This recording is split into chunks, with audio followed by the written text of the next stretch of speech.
ഇന്ന് മുതൽ നിന്റെ ജോലി എന്താണെന്ന് ഞാൻ പറയും. എന്താണാവോ? എന്നെ പുകഴ്ത്തൽ.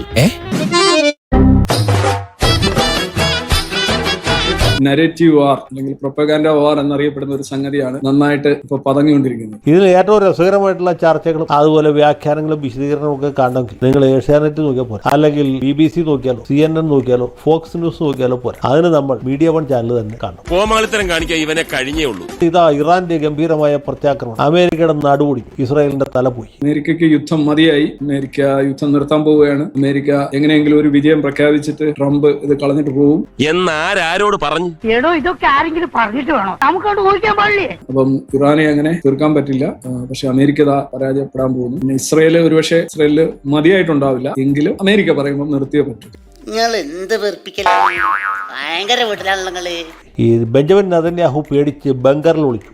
ബങ്കറിനകത്ത് ബോംബ് വീട് പൊട്ടും. പിന്നെ അതിന്റെ കൂടെ നെതന്യാഹു കൊല്ലപ്പെട്ടു. ചത്തുമലന്നു പറഞ്ഞ വിശ്വസിക്കോ? ഇല്ല, വിശ്വസിക്കില്ലേ? എന്റെ മതി, നിന്റെ ചായ കുടി. അഹങ്കാരി എന്താ നീയൊക്കെ? നിന്നൊക്കെ എനിക്ക് ഈ മനുഷ്യർ മരിച്ചുകൊണ്ടിരിക്കുന്നു. ഇസ്രായേലിന് കാനത്ത തിരിച്ചടി എന്നൊക്കെ അവരാൽ കഴിയുന്ന വിധത്തിൽ എരിവും പുളിയും മസാലയൊക്കെ ചേർത്ത് ഭയങ്കരമായ വാർത്തകൾ, സ്തോഭജനകമായ വാർത്തകൾ അടിച്ചുവിടുക. അതാ തെണ്ടിയുടെ സ്ഥിരം പരിപാടിയാ. ഇതൊക്കെ സ്വാഭാവികമാണ്. ഞാനേ ഇത് ഇന്നും ഇന്നലെയും തുടങ്ങിയല്ല. മീഡിയ വൺ ആദ്യത്തെ ദിവസം തൊട്ട് പറയുന്നുണ്ട്. ഒക്ടോബർ 7 മുതൽക്ക് തന്നെ അവർ ആവർത്തിച്ച് പറയുന്ന കാര്യം ഇസ്രായേൽ തോറ്റു. ബെഞ്ചമിൻ നെതന്യാഹുവിന് ജീവിച്ചിരുന്നിട്ടൊരു കാര്യമില്ല. പുള്ളി വൈകാതെ വിഷം കുടിക്കേണ്ടി വരും. വിഷം കുടിച്ചില്ലെങ്കിൽ സ്വയം വെടിവെച്ച് മരിക്കും. എന്ത് മനോഹരമായ നടക്കാത്ത സ്വപ്നം. ഇറാൻ ജയിക്കാൻ പോവാണ്. ഇറാനെ തോൽപ്പിക്കാനാവില്ല. ഇതാണ് നമ്പർ 1 ക്ലെയിം. അതിൽ ആദ്യം നമ്മൾ മനസ്സിലാക്കേണ്ടത് ഇറാൻ മാത്രമല്ല തോൽക്കാത്തത്. ഹമാസ് തോറ്റിട്ടില്ല, ഹിസ്ബുള്ള തോറ്റിട്ടില്ല, ഹൂത്തീസ് തോറ്റിട്ടില്ല. ഇവർ 3 പേരും തോറ്റിട്ടില്ല. ഇവർ 3 പേരുമാണ് എന്റെ ഹീറോസ്. എന്റെ ഭാരതമാതാവേ. ഹിസ്ബുള്ള ഒരു കഴിഞ്ഞ മാസം ഈ അടിച്ച് കട്ടയും പടവും മടങ്ങി നിൽക്കുന്ന സമയത്തും ഈ സീസ് ഫയർ വന്നപ്പോ ഈ പറയുന്ന ഒരു ലീഡർ ഇറാനിലെ ഏതോ ചാണകക്കുഴിയിൽ ഇരുന്നുകൊണ്ട് പുള്ളി പറഞ്ഞത് ഇത് ഹിസ്ബുള്ളയുടെ വിജയം.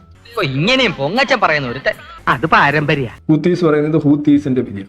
വെറുതെ അല്ല ദൈവം കുതിരയ്ക്ക് കൊമ്പ് കൊടുക്കാത്തത്. ഇപ്പോഴും ഹിസ്ബുള്ള അതിഭീകരമായ പോരാട്ടം കാഴ്ചവെക്കും. റോക്കറ്റുകൾ വിടുന്നുണ്ട്. പക്ഷേ ലെബനൻ എന്ത് അവസ്ഥയിലേക്ക് പോകുന്നു എന്ന് എല്ലാവർക്കും അറിയാം. ചവിട്ടുകൊണ്ട് ഇണക്ക് തെറ്റി ഏണാകൂടാ ചങ്കരച്ചേട്ടാ നായി. എന്നാലും അഹങ്കാരത്തിനൊരു കുറവുമില്ല. വേറെ ആരും അറിയാത്ത, വേറെ ആർക്കും പിടികിട്ടാത്ത ഒരുപാട് സൈനിക രഹസ്യങ്ങൾ ഇതിനകം തന്നെ മീഡിയ വൺ ചാനലിലും അവരുടെ മാധ്യമവും പത്രത്തിനും ചോർന്ന് കിട്ടി. അതുകൊണ്ട് ഈ പത്രം എടുത്ത് നീ തുറന്നു കഴിഞ്ഞാൽ, അല്ലെങ്കിൽ ഈ ചാനൽ ഓൺ ചെയ്ത് കഴിഞ്ഞാൽ നമ്മൾ കാണുന്നത് ഇങ്ങനെ ഇറാന്റെ മിസൈലുകൾ പതിച്ച് ഇസ്രായേൽ സഹികെട്ടതായിട്ടും വശം കെട്ടതായിട്ടും നിവൃത്തിയില്ലാത്ത അവസ്ഥയിലെത്തിയതായിട്ടും തോന്നുന്നു. അത് മതി. അവശ്യ വിഭാഗങ്ങളെ കയ്യിലെടുക്കാൻ, ആവേശം കൊള്ളിക്കാൻ അത് മതി. 450 മുതൽ 500 മരണങ്ങൾ വരെ അവിടെ സംഭവിച്ചിരിക്കുന്നു. 10,000-കണക്കിന് ആളുകൾ ഡിസ്പ്ലേസ്ഡ് ആയിക്കൊണ്ടിരിക്കുന്നു. നിരവധിയായിട്ടുള്ള ബഹുനില കെട്ടിടങ്ങളും അതുപോലെ തന്നെ ടെററിസ്റ്റ് ക്യാമ്പുകളും ആയുധ ഡിപ്പോകളും എന്ന് വേണ്ട എല്ലാം തകർന്ന തരിപ്പണമായിക്കൊണ്ടിരിക്കുന്നു. അവരിപ്പോ ഉപ്പിലിട്ട മാങ്ങ പോലായി കാണും. ലെബനനിലെ ഭരണകൂടം നിസ്സഹായമായിട്ട് നിൽക്കുന്നു. അവിടെ കടന്ന് ഇറാനിലെ ഖുഡ് ഫോഴ്സിന്റെ ടീമിനെ, മേധാവികളുടെ പഠിപ്പിക്കാൻ എത്തിയ ആളുകളെ ഇസ്രയേൽ വധിക്കും. ഇതാണ് ലെബനനിലെ അവസ്ഥ. പക്ഷെ ഹിസ്ബുള്ള ജയിച്ച ഒരു പോരാളി കൂട്ടമാണ്. ഹമാസും അങ്ങനെ തന്നെ, ഹൂത്തികളും അങ്ങനെ തന്നെ. ഹൂത്തികൾ അമേരിക്കയെ തോപ്പിച്ചിട്ട് നിൽക്കുകയാണ്. ഇനി ആരാണ് അടുത്തതെന്ന് നോക്കാം. അത് തമാശ. അപ്പൊ ഇറാനും സ്വാഭാവികമായിട്ടും തോൽപ്പിക്കാൻ പറ്റാത്ത ടീം. അപ്പൊ അതുകൊണ്ട് അതങ്ങ് വിട്ടേക്കാം. ഇറാനെ തോൽപ്പിക്കാൻ കഴിയില്ല.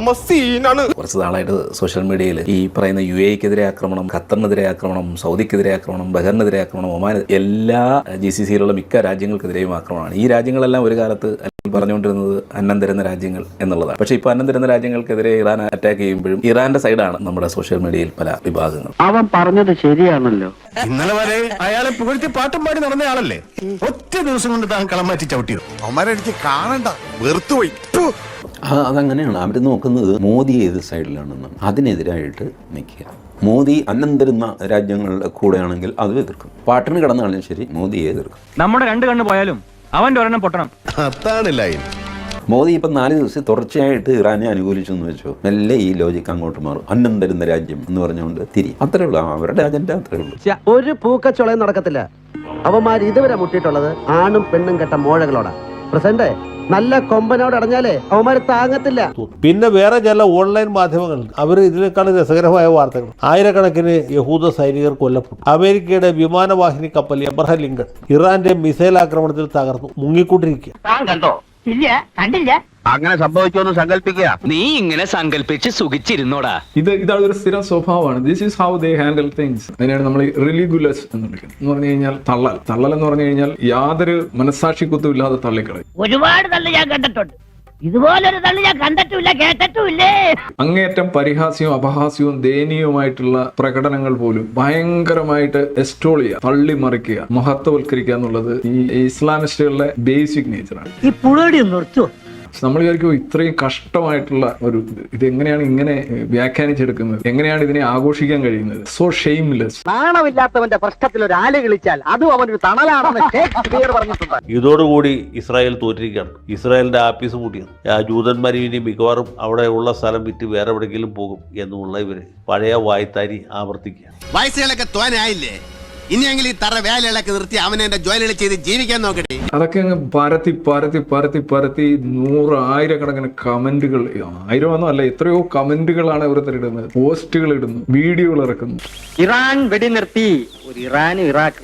വളരെ കഷ്ടമാണ്. ആരും നമ്മളൊരു സാധാരണഗതിയിൽ എന്തെങ്കിലുമൊക്കെ മഹത്വവൽക്കരിക്കാൻ അല്ലെങ്കിൽ എന്തെങ്കിലുമൊക്കെ എക്സ്ട്രോൾ ചെയ്യാനായിട്ട് സെലിബ്രേറ്റ് ചെയ്യാൻ ഉണ്ടെന്നുണ്ടെങ്കിൽ അതൊന്നും ഒന്ന് വിസ്തരിച്ചെടുക്കുന്നതിൽ വലിയൊരു ഇത് ആരും പറയില്ല. കാരണം ഓക്കെ ഇത്രയും ഉണ്ട്. ഇത് ഔട്ട് ഓഫ് ഏതൊരാൾക്കും ബോധ്യമാകുന്ന ഒരു പരമദയനീയതയിൽ നിന്ന്, പരമശോകത്തിൽ നിന്ന് ഇത്ര മഹത്തായ ഒരു വ്യാഖ്യാനങ്ങളൊക്കെ അതിന് കൊടുക്കാന്ന് പറഞ്ഞു കഴിഞ്ഞാൽ എന്താ കാര്യം? മനസ്സിലാക്കാൻ ഒരു മാനസിക വികാസം വേണമല്ലോ. അത് ഇവർക്കില്ല എന്നുള്ളതാണ് ഇതിന്റെ തകരാറ്.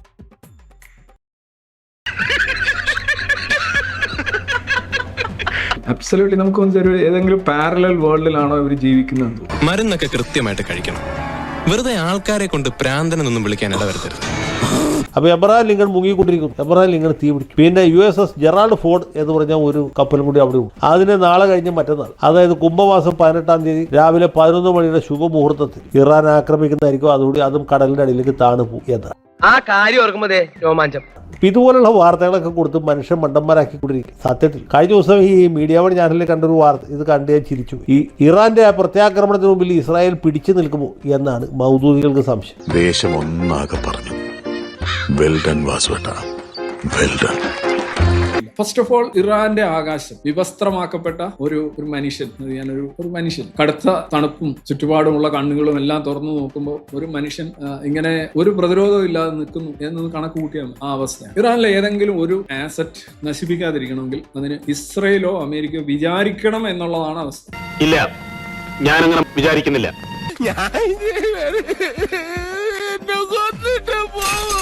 ഇസ്രായേൽ പിടിച്ചു നിൽക്കുമോ എന്ന ചോദ്യം തന്നെ അപ്രസക്തമാണ്. ഇസ്രായേൽ ഇറാന്റെ മുമ്പിൽ പിടിക്കാതെ നിൽക്കും, നിവർന്നു നിൽക്കും. ഇസ്രായേലിന്റെ മുമ്പിൽ ഇറാൻ പിടിക്കാതെ നിൽക്കില്ല, പിടിച്ചു നിൽക്കില്ല. അവര് മൂട്ടിലെ പൊടി നട്ടി ഓടിക്കളയും. തല്ലുകൊണ്ട് ഓടുന്നവരല്ലടാ പിന്നെ ഈ ഓട്ടം, അത് പടയോട്ടം. അടിയടാ. മികവിന്റെയോ മെറിറ്റിന്റെയോ എഫിഷ്യൻസിയുടെയോ അല്ലെങ്കിൽ വേറെ എന്തെങ്കിലും കാര്യത്തിൽ ഇറാൻ ഒന്നുമല്ല. വാചകമടി പിന്നെ ഈ ഉമ്മാ സപ്പോർട്ട് കൊണ്ടാണ് ഇപ്പൊ മുന്നോട്ട് പോകുന്നത്. ഇസ്ലാമോ ലെഫ്റ്റ് കറക്റ്റ് ആയിട്ട് പറഞ്ഞാൽ അതാണ്. പിന്നെ ലെഫ്റ്റ് ടീമുകൾ ഇങ്ങനെ യുദ്ധം തുടങ്ങി കഴിഞ്ഞാൽ ഉടനെ അമേരിക്ക, എണ്ണ, ക്യാപിറ്റലിസം, പിന്നെ പഴയ അമേരിക്കയുടെ ചരിത്രം, ഇതൊക്കെ പറഞ്ഞുകൊണ്ട് ഇങ്ങനെ സ്ഥിരമാണ്. അതുകൊണ്ട് അതിനകത്തൊരു പുതുമയോ നവീനതയോ ഒന്നുമില്ല. സർക്കാർ നേരിട്ട് വന്ന കേസായതുകൊണ്ട് ഉപേക്ഷിക്കാൻ പറ്റില്ലല്ലോ. So, can you the government of America regarding this എന്താണ് ഇത്?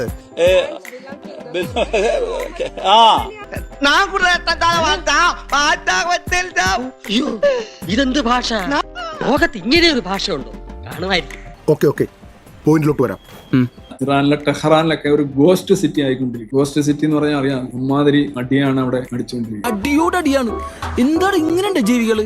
യാതൊരു റെസ്പൈറ്റും ഇല്ല, യാതൊരു ഇന്റർവെല്ലും ഇല്ലാതെ കൃത്യമായിട്ട്, അല്ലെങ്കിൽ എന്താ പറയാ, നമ്മളെ സ്കൂളിലേക്ക് ടൈം ടേബിൾ പോലെ കൃത്യമായിട്ട് അടിച്ചുകൊണ്ടിരിക്കും.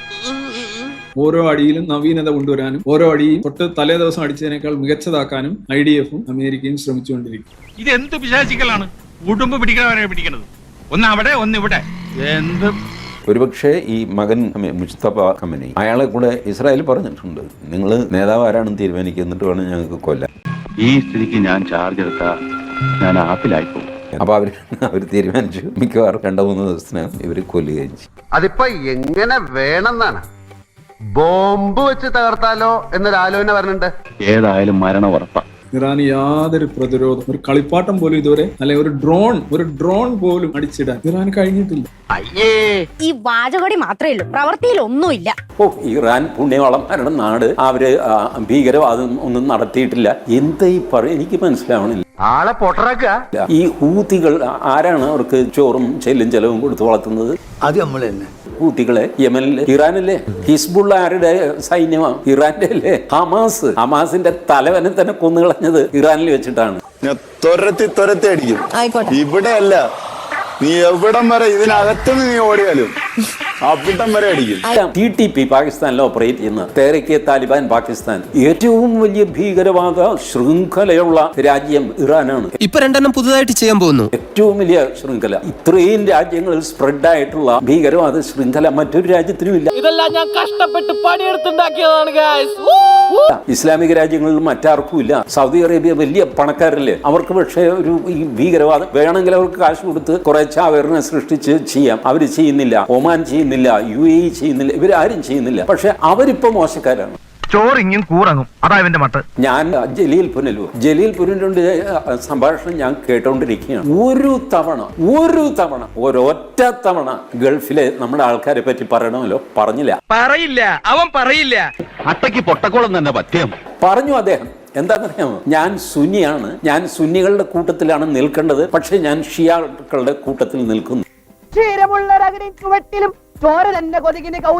ഗംഭീരമാണ് സാർ, നല്ല കാര്യമാണ്. ഷിയാക്കളുടെ കൂട്ടത്തിൽ ഉറച്ചു നിന്നു. ഗൾഫിലുള്ള നമ്മുടെ ആൾക്കാരുണ്ടല്ലോ, അവരുടെ കാര്യം വേറെ ആരെങ്കിലും നോക്കിക്കോളൂ. ആരുമില്ലാത്തവർക്ക് ഭഗവാൻ തുണയുണ്ടാവും ഏതെങ്കിലും ഒരു രൂപത്തിൽ.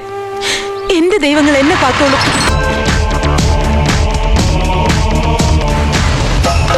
നിങ്ങൾക്ക് ഏതായാലും നോക്കാൻ കഴിയില്ല. നിങ്ങൾ ഷിയായുടെ കൂടെ ഉറച്ചു നിൽക്കുകയാണ്. ശകലം കോൺക്രീറ്റും കൂടെ ഇട്ട് അവിടെ ഉറപ്പിച്ചോളൂ.